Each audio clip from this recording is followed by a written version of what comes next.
안녕하세요. 복잡한 주식시장의 정보를 명쾌한 슬라이드로 풀어드리는 시간입니다.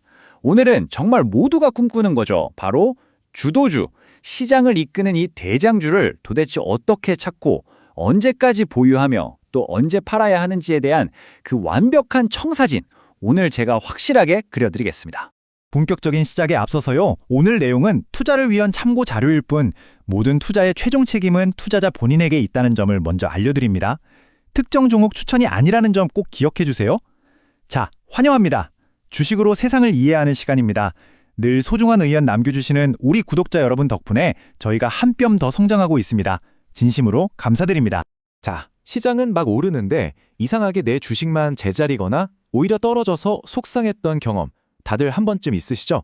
시장 수익률을 가뿐히 뛰어넘는 이 주도주를 고르는 거, 이것 정말 운에 맡겨야 하는 걸까요?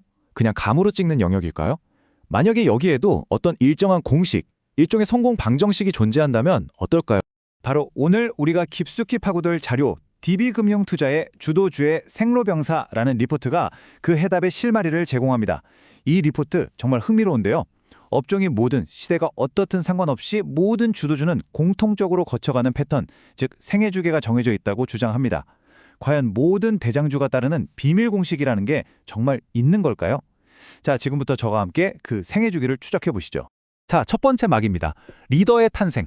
아직은 아무도 주목하지 않는 유아기 상태의 주도주를 어떻게 알아볼 수 있을까요? 그 첫 단계는 의외로 무엇을 사야 하는가가 아니라 무엇을 사지 말아야 하는가에서 시작됩니다. 이 슬라이드 정말 중요합니다. 데이터를 딱 보면요. 아주 극소수의 예외를 빼고는 지난 상승장을 화려하게 이끌었던 주도주는 다음 상승장의 주인공이 될 확률이 정말 낮습니다. 주도주를 찾는 건 뭐랄까 연애랑 비슷한 것 같아요. 한때 그렇게 찬란했던 전애인이 미래의 배우자가 될 확률은 글쎄요. 그다지 높지 않은 것과 같다고 할 수 있죠. 그럼 도대체 뭘 봐야 할까요?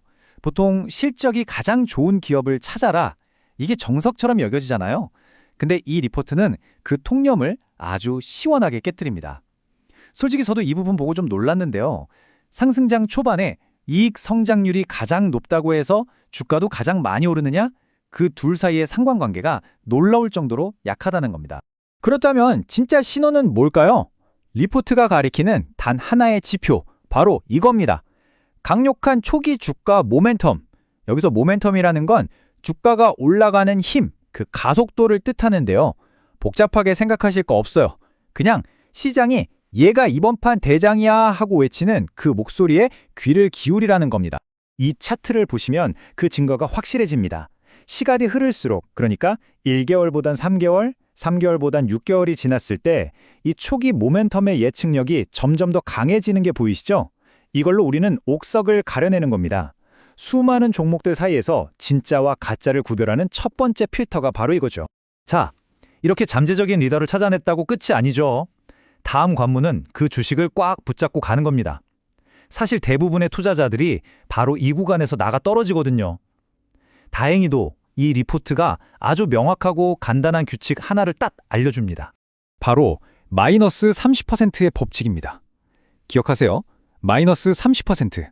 이 숫자가 오늘 내용의 가장 강력하고 실용적인 핵심 포인트 중 하나입니다. 데이터를 뜯어보면요. 진짜 주도주는 회복 탄력성, 즉 맷집이 엄청 강합니다. 물론 오르기만 하진 않죠. 조정을 겪습니다. 하지만 그 하락폭이 고점 대비 30%를 넘어가는 경우는 거의 없다는 거예요. 만약 여러분이 가진 주식이 이 선을 넘어선다. 그건 95%가 넘는 확률로 이 주식은 이번 판의 주인공이 아니다. 라고 시장이 소리치는 거나 마찬가지입니다. 강력한 경고 신호인 거죠.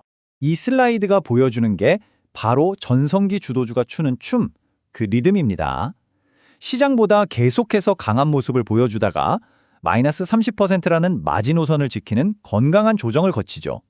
그리고 나서는 더 많은 사람들의 관심, 즉 거래량을 등에 업고 다시 한번 신고가를 뚫고 날아오르는 겁니다. 그럼 이 시기의 실적은 어떨까요? 당연히 중요하죠. 그런데 우리가 생각하는 것과는 조금 다릅니다.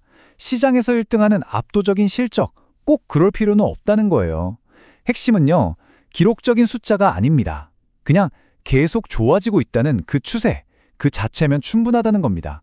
주가는 이미 그 이상의 엄청난 미래 가치를 선반영하고 있으니까요. 영원한 파티는 없죠. 모든 좋은 일에는 끝이 있기 마련입니다. 다들 사는 건 잘하는데 파는 게 진짜 어렵다고들 하시죠. 투자의 꽃이자 가장 어려운 부분인 매도. 이 리포트는 여기서도 아주 명쾌한 해답을 줍니다. P율이 몇 배니, 몇 퍼센트나 올랐니, 혹은 몇 달 동안 상승했니, 이런 걸로 고점을 맞추려는 시도. 보고서는 딱 잘라 말합니다. 부질없다고요. 왜냐하면 주도주마다 그 수치가 정말 제멋대로 천차만별이기 때문입니다. 그렇다면 퇴장 전략의 핵심 아이디어는 뭘까요? 바로 속도의 차이입니다. 대부분의 주식이 롤러코스터처럼 급하강한다면 주도주는 뭐랄까 거대한 여객기가 착륙하듯이 서서히 고도를 낮추는 경향이 있습니다. 수많은 투자자들의 믿음이 일종의 쿠션 역할을 해주는 거죠. 바로 여기에 우리에게 탈출할 기회가 숨어 있는 겁니다. 주도주의 이 느린 하락 특성 덕분에 아주 간단한 기술적 신호가 놀랍도록 효과적인 매도 알람이 되어줍니다. 이동평균선은 특정 기간의 주가 평균을 이은 선인데요. 단기 추세인 10주선이 장기 추세인 40주선을 아래로 뚫고 내려갈 때가 바로 그 신호입니다. 이 전략의 진짜 멋진 점은요, 우리가 최고점을 맞추려는 신의 영역에 도전하는 게 아니라는 겁니다. 그저 감정에 휘둘리지 않고 내 수익의 대부분을 안전하게 지키는 아주 이성적이고 체계적인 퇴장 계획인 거죠. 자, 그럼 백문이 불여일견이죠? 이 청사진이 실제로는 어떻게 작동했는지 리포트에 나온 두 가지 사례를 직접 뜯어보겠습니다. 먼저 셀트리온입니다. 2016년부터 시장을 이끄는 강력한 주도주였죠. 하지만 2018년 5월 고점 대비 30% 이상 하락하면서 우리가 배운 마이너스 30% 법칙을 위반합니다. 첫 번째 경고등이 켜진 겁니다. 그리고 불과 석 달 뒤인 8월 10주선이 40주선을 하향 돌파하면서 주도주 시대에 막이 내리고 있다는 결정적인 퇴장 신호를 보내왔습니다. SK 하이닉스도 마찬가지 흐름을 보입니다.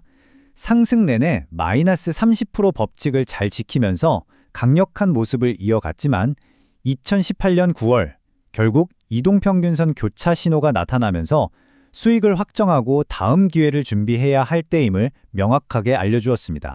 자, 바로 이 슬라이드. 오늘 내용 전부를 딱 한 장에 담았습니다. 이거야말로 여러분의 주도주 투자 치트시트가 될 겁니다.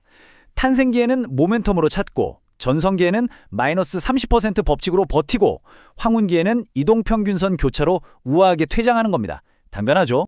결국 정말 중요한 건 이 지식을 머리로만 아는 게 아니라 나만의 투자 과정, 즉 프로세스로 만드는 겁니다.